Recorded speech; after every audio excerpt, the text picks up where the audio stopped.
душанбе шаҳри умеду орзуҳо пойтахти кишвари азизамон Тоҷикистони соҳиби истиқлол буда, ободониву сарсабзӣ ва пешрафти пойтахт аз масъулияти аввалин дараҷаи сокинони ин шаҳри тамаддунофар мебошад.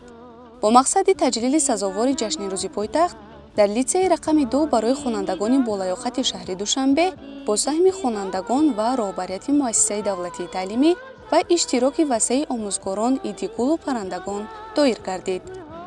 дар муассиса фестивали гулҳои Душанбе, озмуни иншои беҳтарин дар васфи Душанбе ва расми беҳтарин гузаронида шуда. гузарондани чунин озмунҳо ба хонандагон имконият медиҳанд, ки онҳо дар рӯҳияи ватандӯстӣ, хештаншиносӣ ва табиатдӯстӣ тарбия ёфта, ҳамчун шахси солимфикри ҷомеа ба камол расанд.